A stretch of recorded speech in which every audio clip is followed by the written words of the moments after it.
बिस्मिल्लाहिर्रहमानिर्रहीम अस्सलामु अलैकुम वरहमतुल्लाहि वबरकातुहू। अक़वाम मुत्तहिदा की गाड़ी पर हमला अब भारत को महंगा पड़ने जा रहा है। चीन और पाकिस्तान इंडिया के खिलाफ दहशतगर्दी के सबूत लेकर अक़वाम मुत्तहिदा में मुकदमा दायर करने जा रहे हैं, जबकि इंडियन मीडिया का कहना है कि चीन की जानिब से इंडिया पर एक बड़ा साइबर हमला भी हुआ है, जिसमें इंडिया की शॉपिंग साइट्स को निशाना बनाया गया। दूसरी तरफ रूस और पाकिस्तान के दरमियान बढ़ती कुर्बत पर इंडिया और रूस के दरमियान इख्तलाफात पैदा हो चुके हैं। रूसी सफीर ने इंडिया को खरी खरी सुनाते हुए कहा है कि जिस तरह इंडिया रूस से पूछे बगैर अमेरिका के साथ मुआहदे कर रहा है, इंडिया को कोई हक नहीं पहुंचता कि वो रूस और पाकिस्तान के ताल्लुकात पर सवालात उठाए। जबकि चीनी सदर शी जिनपिंग ने गुज़िश्ता दिनों अहम कदम उठाते हुए लद्दाख में वेस्टर्न थिएटर कमांडर की रिटायरमेंट के बाद जनरल जांग को तैनात कर दिया है, जिसे इंडिया मुखालिफ कमांडर तस्वुर किया जा रहा है। जबकि अल जजीरा के मुताबिक चीन का बहरी बेड़ा ताइवान की हुदूद में दाखिल हो गया है,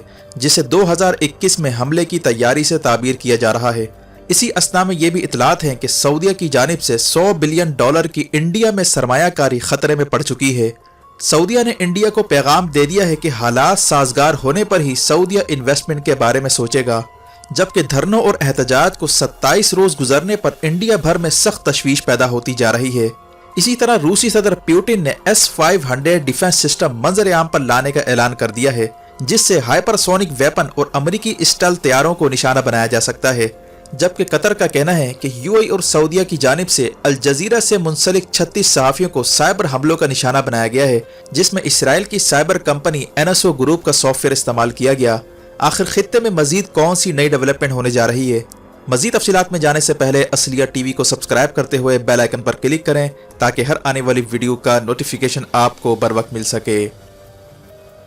नाज़रीन कराम, इस वक्त इंडियन बॉर्डर से महज 200 किलोमीटर दूर चीन और पाकिस्तान की जंगी मशकों के पीछे जहां खित्ते की मौजूदा सूरत हाल का हाथ है, वहीं दिफाई माहिरीन का ख्याल है कि इसमें JF-17 के नए वर्जन ब्लॉक 3 की कारकर्दगी का जायजा लेने और ख़ास तौर पर रफ़ाइल तैयारों से निपटने के लिए मनसूबाबंदी की जा रही है। साबिक Indian naval commander admiral Sudarshan का कहना है कि ये जंगी मशकें 2 फ्रंट वॉर शुरू करने के लिए की जा रही हैं। इसी असना में इंडियन साइबर थिंक टैंक ने दावा किया है कि चीन से ताल्लुक रखने वाले हैकरों ने इंडिया की मईशत पर बड़ा वार किया है, जिसके तहत लाखों सारिफीन के डेटा तक रसाई हासिल की गई है, और ये हैकर सारा ऑपरेशन चीन के सूबे ग्वांजोंग और हेनान नामी सूबे से रन कर रहे हैं, जहां PLA बड़ी तादाद में मौजूद है।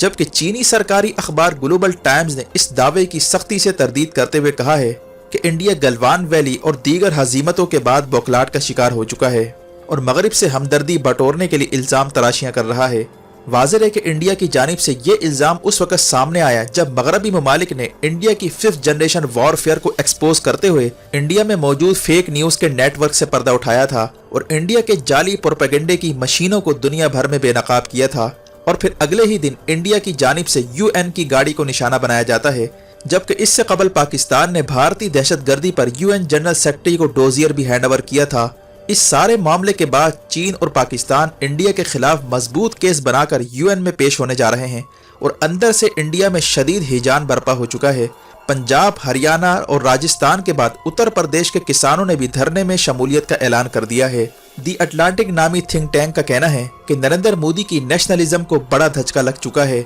और इसे ग्रीन रेवोल्यूशन का नाम दिया जा रहा है।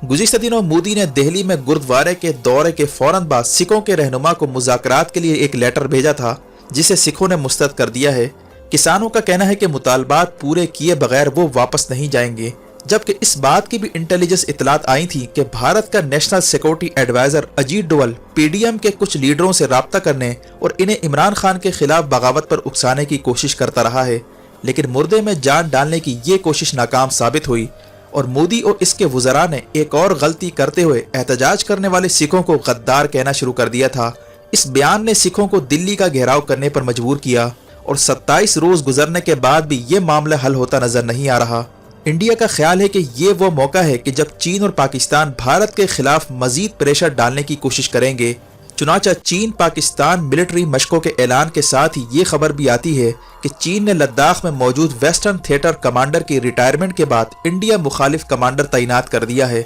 जिसका नाम जांगजुंग है। واضح ہے کہ چینی صدر شی جن پنگ PLA کے سپریم کمانڈر ہیں اور لداخ پر تعیناتیوں کو براہ راست مانیٹر کرتے ہیں، جبکہ تعینات ہونے والے مذکورہ کمانڈر سینٹرل تھیٹر کمانڈ کو لیڈ کر چکے ہیں، جو چین کے دارالحکومت بیجنگ کی سیکورٹی پر مامور ہے۔ اس تعیناتی کے بعد حالات مزید ٹینس ہونے کا امکان پیدا ہو چکا ہے۔ دوسری طرف روس اور انڈیا کے درمیان پاکستان کو لے کر فاصلے پیدا ہوتے جا رہے ہیں۔ روس کا پاکستان کے ساتھ امن نیول مشقوں میں حصہ لینے اور پاکستان کے ساتھ فوجی مشقوں کے بعد انڈیا نے روس سے تشویش کا اظہار کیا تھا، جس پر روسی سفیر نے انڈیا کو کھری کھری سناتے ہوئے کہا ہے کہ ہمارے پاکستان کے ساتھ آزادانہ تعلقات ہیں۔ اگر انڈیا امریکہ کے ساتھ بیکا ایگریمنٹ کر جاتا ہے اور روس سے پوچھے بغیر ہمارے مخالف بلاک کا حصہ بن جاتا ہے تو ہمارے پاکستان سے تعلقات پر انڈیا کو کوئی پریشانی نہیں ہونی چاہیے۔ واضح ہے کہ بیکا ایگریمنٹ کے تحت انڈیا پر لازم ہے کہ وہ روس کی بجائے امریکی ہتھیار خریدے تاکہ اسے امریکی سسٹم کے ساتھ انٹیگریٹ کیا جائے، جبکہ روس نے اس بیکا ایگریمنٹ پر سخت تشویش کا اظہار کرتے ہوئے کہا ہے کہ امریکہ انڈیا کو چین کے خلاف نہیں بلکہ روس کے خلاف بھی استعمال کرنا چاہتا ہے۔ اور اس کے بعد BJP کا لیڈر سبرامانیان سوامی نے روس کے خلاف آرٹیکل لکھتے ہوئے کہا تھا کہ روس انڈیا کا دوست نہیں ہے، جس پر مزید کشیدگی پیدا ہوئی۔ انڈیا اور روس کے راستے تقریباً جدا ہو چکے ہیں، مشترکہ پروجیکٹس بھی اب ختم ہوتے جا رہے ہیں، جبکہ maritime-executive.com کا کہنا ہے کہ بحر ہند میں روس اور چین مل کر امریکہ کے خلاف اتحاد بنا سکتے ہیں، جس سے انڈیا کو دھچکا لگ سکتا ہے۔ روس جو پاکستان کو بیلٹ اینڈ روڈ اور یوریشین پارٹنرشپ کے لیے اہم سمجھتا ہے، وہ پاکستان کے ساتھ ڈیفنس ڈیل کرنے کا بھی خواہش مند ہے، اور انڈو پیسیفک اسٹریٹجی کو کنٹین کرنے کے لیے روس پاکستان کے ساتھ ڈیفنس تعلقات بھی بڑھانا چاہتا ہے۔ یہی وجہ ہے کہ آنے والے دنوں میں روس اور چین کے درمیان بحر ہند میں میری ٹائم ایگریمنٹ کا بھی امکان ہے، جبکہ روس نے گزشتہ دنوں اینٹی سیٹلائٹ میزائل کے تجربات کے بعد اعلان کیا تھا کہ وہ S-500 نامی میزائل ڈیفنس سسٹم پر کام کر رہا ہے، جو ہائپر سونک ویپن اور اسٹیلتھ طیاروں کو نشانہ بنا سکتا ہے۔ واضح ہے کہ S-500 اس وقت روسی فوج کے زیر استعمال ہے اور اسے F-35 کلر بھی کہا جاتا ہے، جو 155 میل کے فاصلے سے گائیڈڈ میزائل کے تھرو نشانہ داغ سکتا ہے۔ دوسری طرف مڈل ایسٹ سے یہ خبر آئی ہے کہ الجزیرہ سے منسلک 36 صحافیوں کو سعودیہ اور UAE کی جانب سے سائبر حملوں کا نشانہ بنایا گیا ہے، اور اس سارے معاملے میں اسرائیلی سائبر گروپ NSO کا ایک بار پھر نام لیا جا رہا ہے، جس کے اسپائی ویئر سافٹ ویئر کا استعمال کیا گیا، جبکہ یہی NSO گروپ جمال کشوگی کا فون ہیک کرنے کا بھی ذمہ دار تھا۔ مذکورہ ڈیولپمنٹ سے یہ بات واضح ہو جاتی ہے کہ اسرائیل کے ساتھ نارملائزیشن کرنے والے ممالک کو اسرائیل سائبر سیکورٹی کے نام پر انہیں جاسوس سافٹ ویئر فروخت کر رہا ہے، جو خود انہی ممالک کی سیکورٹی کے لیے خطرہ بن سکتا ہے، جبکہ انڈیا کی جانب سے چین پر سائبر حملوں کے الزامات سے یہ واضح ہو جاتا ہے کہ سائبر وارفیئر کا بڑے پیمانے پر آغاز ہو چکا ہے، اور وقت کے ساتھ ساتھ روایتی اور غیر روایتی جنگی طریقوں میں مزید جدت آتی جا رہی ہے، جس کے بعد صورتحال مکمل تبدیل ہو سکتی ہے۔ ویڈیو دیکھنے کا شکریہ، اپنا اور گرد و نواح کے لوگوں کا خیال رکھیں، فی امان اللہ۔